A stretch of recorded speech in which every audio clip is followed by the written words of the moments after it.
نحمده ونصلی علی رسولہ الکریم اما بعد اعوذ باللہ من الشیطان الرجیم بسم اللہ الرحمن الرحیم۔ انسانی اجتماع میں آپس کا اختلاف یہ ایک فطرت ہے۔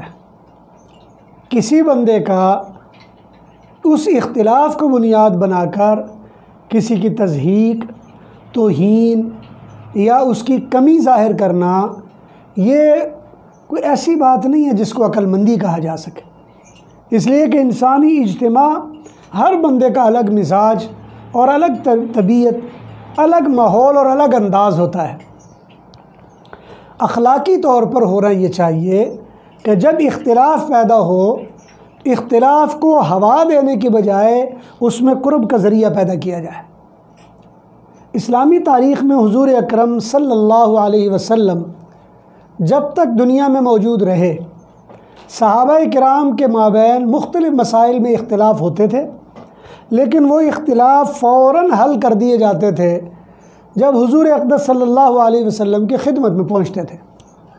مثلاً مشہور واقعہ ہے، ایک دن ایک صحابی نے کچھ تلاوت کی اور دوسرے صحابی نے اختلاف کیا کہ جو آپ تلاوت کر رہے ہو وہ ٹھیک نہیں ہے۔ دوسرے صحابی نے کہا میں نے تو ایسے ہی حضور سے سنا ہے۔ بات بڑھ گئی، طے یہ ہوا کہ حضور اکرم صلی اللہ علیہ وسلم کے پاس چلتے ہیں۔ حضور صلی اللہ علیہ وسلم کے پاس جب گئے، دونوں کی تلاوت سنی تو آپ نے فرمایا تم دونوں ٹھیک پڑھ رہے ہو، بات ختم ہو گئی۔ اسی طرح کچھ صحابہ سفر پر نکلے، اور یہ وہ زمانہ ہے کہ جب تیمم کا معاملہ نیا نیا نازل ہوا تھا۔ اب جب وضو کے تیمم کے بارے میں تو حضور نے طریقہ بتا دیا، اچانک ہوا یہ کہ سفر میں ایک صحابی کو نہانے کی حاجت پیش آ گئی۔ جب نہانے کا مسئلہ پیش آیا، اب اس کا تیمم کیسے کرنا تھا؟ اب ظاہر بات ہے کچھ صحابہ تو کہہ رہے تھے کہ وہی طریقہ ہے، لیکن بعض کا کہنا یہ تھا نہیں وہ طریقہ نہیں، کوئی اور طریقہ ہونا چاہیے۔ لہٰذا جو صاحب حال تھا اس نے کپڑے اتارے اور پوری زمین پر لیٹنیاں لی، اپنے پورے جسم پر مٹی لگائی، اٹھا اور بعد میں اپنا جسم جھاڑا، کپڑے پہنے اور چل پڑے۔ اور بعد میں حضور صلی اللہ علیہ وسلم کے پاس جب آئے اور پوچھا گیا کہ یا رسول اللہ یہ ماجرا ہے، ہمیں کیا کرنا چاہیے؟ حضور صلی اللہ علیہ وسلم نے فرمایا کہ اس کا آسان حل وہی تیمم ہے، ایک ہی تیمم ہے جس سے وضو کرنا ہے، اسی سے غسل ہو جائے گا۔ تو حضور اقدس صلی اللہ علیہ وسلم کی ذات وہ اختلافی معاملات جو صحابہ کرام کے درمیان ہوتے تھے، رحمت بن کر ان کو یکجا کر دیا کرتی تھی۔ ہوا یہ کہ حضور اکرم صلی اللہ علیہ وسلم کے اس دنیا سے چلے جانے کے بعد اگلا مسئلہ پیدا یہ ہو گیا، اب اختلافی معاملات میں حل کیا ہوگا؟ پہلا مسئلہ جو پیدا ہوا حضور صلی اللہ علیہ وسلم کی فوتگی کے بعد کہ حضور صلی اللہ علیہ وسلم کو دفنایا کہاں جائے گا، اور یہ کہ حضور صلی اللہ علیہ وسلم کو یہ کہا جائے کہ آپ فوت ہو گئے یا نہ کہا جائے۔ اسی طرح یہ مسئلہ پیدا ہوا کہ حضور اکرم صلی اللہ علیہ وسلم کو غسل کون دے گا۔ پھر یہ مسئلہ پیدا ہوا کہ آپ کا جنازہ کیسے پڑھا جائے گا۔ پھر یہ مسئلہ پیدا ہوا کہ آپ کو قبر میں کیسے اتارا جائے گا۔ پھر یہ مسئلہ پیدا ہوا آپ کے اوپر قبر کیسی بنائی جائے گی۔ پھر یہ مسئلہ پیدا ہوا کہ جہاں قبر بنائی گئی ہے وہ تو سیدہ عائشہ صدیقہ رضی اللہ تعالیٰ عنہ کا گھر ہے، وہ کیا کریں گی وہاں پہ؟ اب یہ سارے مسائل وہ تھے جو ابتدا میں اختلاف کی نوعیت اختیار کر رہے تھے، لیکن اللہ تبارک و تعالیٰ نے اس وقت ایک جہابذہ اور عظیم الشان ہستی سیدنا ابوبکر صدیق رضی اللہ تعالیٰ عنہ کی پیدا کی۔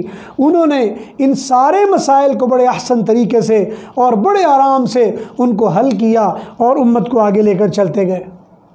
جیسے ہی حضور علیہ السلام کے دفنانے اور کفنانے کے بعد فارغ ہوئے، اب اگلا مسئلہ آ گیا کہ اب کیا کرنا چاہیے۔ حضور صلی اللہ علیہ وسلم حضرت اسامہ بن زید کو ایک لشکر کی تیاری کا کہہ کر فوت ہو گئے تھے، اور وہ کسی جگہ جہاد کے لیے جانا تھا۔ معاملہ یہ تھا کہ اس کا کیا کیا جائے۔ تو باقی صحابہ کا کہنا تھا کہ چونکہ حضور چلے گئے ہیں لہٰذا ان کو نہ بھیجا جائے۔ ابوبکر صدیق خلیفہ بن چکے تھے، کہا میں بھیجوں گا۔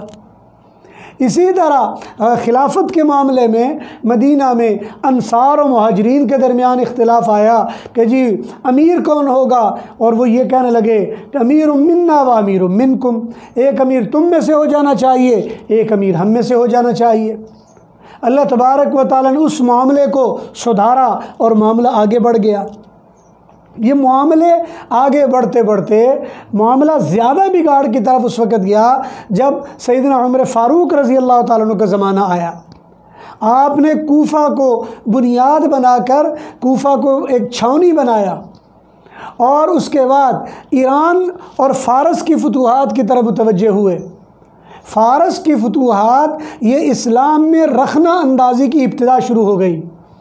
ایسے لوگ جو زرتشتی مذہب کے لوگ تھے یا جو وہاں صابی مذہب تھے جو بہت زیادہ آباد تھے، وہ فوری طور پر اسلام کی طرف آئے اور انہوں نے اسلام کو اپنا اوڑھنا بچھونا بنایا، لیکن بہت ساری چیزیں جو ان کو وہاں سے کوئی رکاوٹ اور سمجھانے والے نہیں تھے وہ ان کو ایز اٹ از لے کر آ گئے۔ جب وہ وہی باتیں لے کر آ گئے تو یہ ابتدا ہے اسلام میں عقائد میں اختلافات کی۔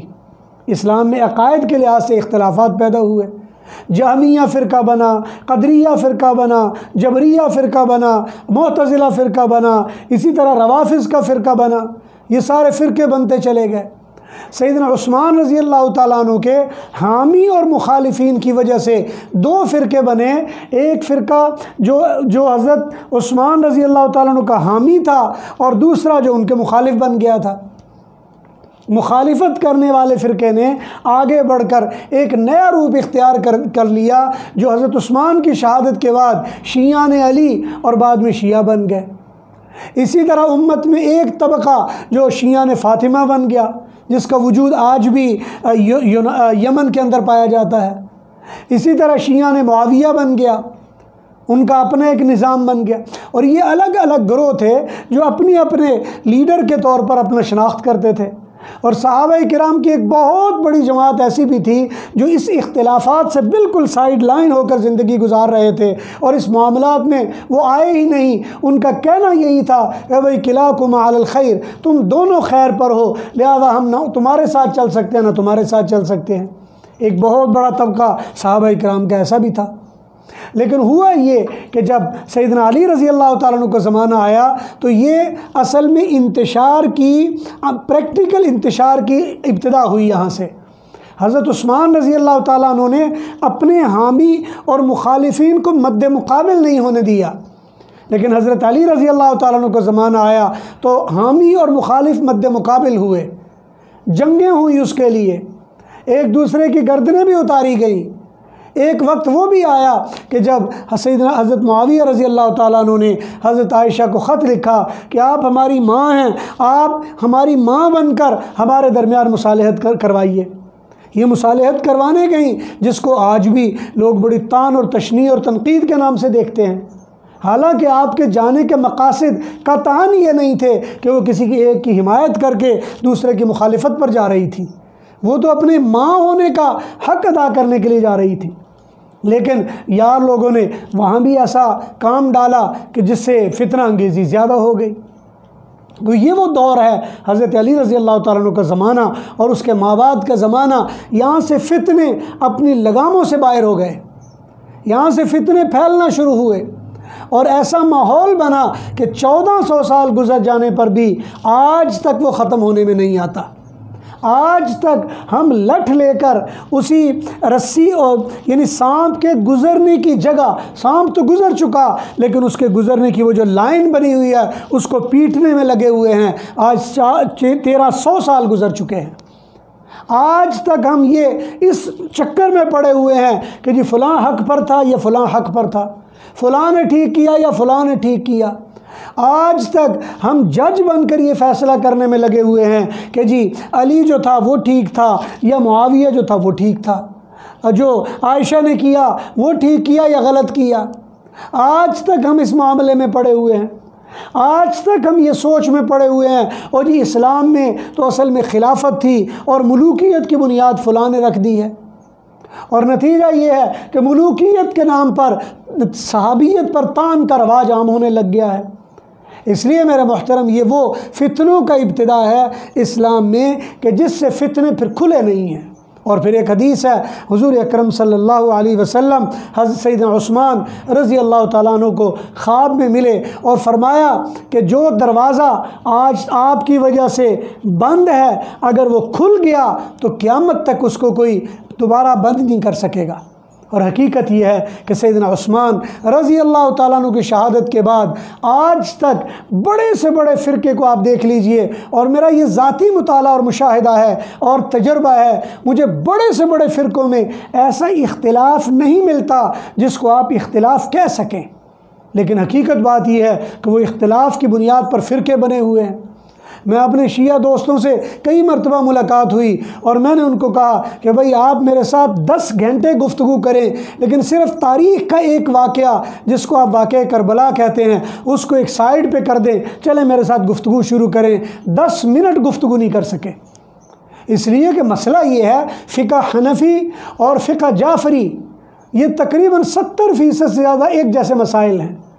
دونوں ائمہ امام جعفر اور امام اعظم ابو حنیفہ رحمہ اللہ دونوں ہم استاد ہیں، دونوں امام باقر کے شاگرد ہیں، دونوں عطاء ابن ابی رباح کے شاگرد ہیں، دونوں اور کئی ائمہ کے استاد شریک ہیں، اور دونوں نے کئی اساتذہ سے اکٹھے تعلیم حاصل کی، اور دونوں اپنے طور پر اپنی اپنی فقہ کے بانی ہیں۔ لیکن صورتحال آج یہ ہے کہ دونوں فرقے ایک دوسرے کے بارے میں اتنا بغض رکھتے ہیں کہ آپ اندازہ بھی نہیں کر سکتے، ایک دوسرے کے قریب آنا یہ تصور بھی نہیں کیا جا سکتا، ایک دوسرے سے ملنا یہ ممکن نہیں ہے۔ بلکہ حالت یہ ہے آج صورتحال کہ بعض دوست بتا رہے تھے ادھر چترال یا اوپر گلگت والی سائیڈ پہ باقاعدہ طور پر جو سنی چند لوگ ہیں وہاں پہ ان کو مطلب ہے سخت ترین طریقے سے قتل کیا جاتا ہے اور ان کے ساتھ ظلم و زیادتی کی جاتی ہے۔ ایران میں نے خود دیکھا تہران میں مسجد تک بنانے نہیں دی جاتی، اگر کوئی اپنے گھر میں مصلی بنا بھی لے تو اس کو سیل کر دیا جاتا ہے۔ یہ وہ شدت ہے یا وہ سختی ہے؟ حقیقت بات یہ ہے کہ اس کے اندر کچھ بھی نہیں سوائے بغض و عناد کے۔ یہ بغض اور عناد اس کی کوئی حقیقت نہیں ہے۔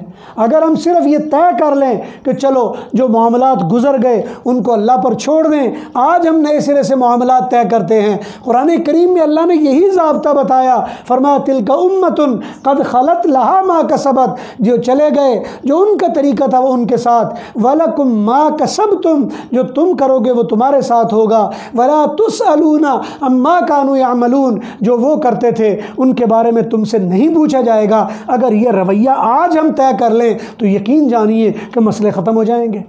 لیکن حقیقت بات یہ ہے کہ ہم آج جج بن کر بیٹھ جاتے ہیں، فلاں کو قتل کس نے کیا ہم حدیث صحیح سے ثابت کرتے ہیں، فلاں نے کس کو قتل کیا ہم صحیح ترین حدیث سے ثابت کرتے ہیں، فلاں نے ملوکیت کی بنیاد رکھی ہم تاریخ سے ثابت کرتے ہیں، فلاں نے یہ کام کر دیا ہم یہ کرتے ہیں۔ اور یہ انداز وہ ہے کہ جو آج بھی اگر ہم اس میں خندہ پیشانی سے ٹھنڈے دل سے سوچیں، حقیقت بات یہ ہے کہ اس میں ایسے تنازع نہیں ہیں جو کفر اور اسلام کے ہوں، ایسے تنازع نہیں ہیں جو حق و باطل کے ہوں، ایسے تنازع نہیں ہیں جو ہمیں ایک دوسرے کو تیگ کر دینے پر مجبور کر دیں۔ معاملہ صرف اتنا ہے اور وہ یہ ہے کہ ہم الجھے ہوئے ہیں غلط فہمیوں میں، ایسی غلط فہمیاں جن کو حقیقت بات یہ ہے کہ آج بھی اگر ٹھنڈے دل سے سوچا جائے تو اس کا کچھ لینا دینا نہیں ہے۔ آج اگر مان بھی لیا جائے کہ یعنی حضرت معاویہ یا حضرت علی رضی اللہ تعالیٰ عنہما ان میں سے مان بھی لیا جائے کہ حضرت علی حق پر تھے اور حضرت معاویہ باطل پر تھے، تو نتیجہ کیا نکل آئے گا سوائے اس کے کہ میری اور آپ کی زبان درازی سیدنا معاویہ کے بارے میں تیز ہو جائے گی۔ اور اگر یہ مان بھی لیا جائے کہ حضرت معاویہ حق پر تھے اور حضرت علی باطل پر تھے، اس سے کیا فرق پڑے گا سوائے اس کے کہ سیدنا علی رضی اللہ تعالیٰ عنہ کے بارے میں ہماری زبان درازی تیز ہو جائے گی۔ اگر مان بھی لیا جائے کہ حضرت عائشہ صدیقہ رضی اللہ تعالیٰ عنہ جو وہاں سے نکلی ان کا جانا ٹھیک نہیں تھا، نتیجہ کیا نکلے گا کہ ہم حضرت عائشہ صدیقہ کے بارے میں زبان درازی شروع کر دیں گے۔ اس لیے میرے محترم آج سمجھداری اور دیانتداری کا تقاضا یہ ہے، آج تو بہت علم کو وسعت مل گئی ہے، آج علوم کی کتابیں مل گئی ہیں، تاریخ کی کتابیں مل گئی ہیں، تاریخ کو وسعت مل گئی ہے، علم کو وسعت مل گئی ہے۔ ہمیں چاہیے خندہ پیشانی سے، ٹھنڈے دل سے اپنے مذہب یا فرقے کے اصول کو سامنے رکھ کے اپنے معاملات کو غور کر لیجئے، جو عمل کے لیے مثبت ہیں ان کو لے لیجئے، جو دوسرے سے نفرت کا سامان پیدا کر رہے ہیں ان کو سائیڈ لائن کر دیجئے۔ کوئی وجہ نہیں ہے کہ آج امت میں اتفاق و اتحاد نہ ہو سکے، اور کوئی وجہ نہیں اس اتحاد اور اتفاق کے نتیجے میں اللہ تبارک و تعالی امت میں ہمیں دوبارہ سربلندی نصیب فرما دے۔ میری دعا ہے اور کوشش یہ ہے اللہ تبارک و تعالی ہمیں اسی طرح اتفاق، اتحاد، یکسوئی اور یگانگت نصیب فرمائے۔ وآخر دعوانا ان الحمد للہ رب العالمین۔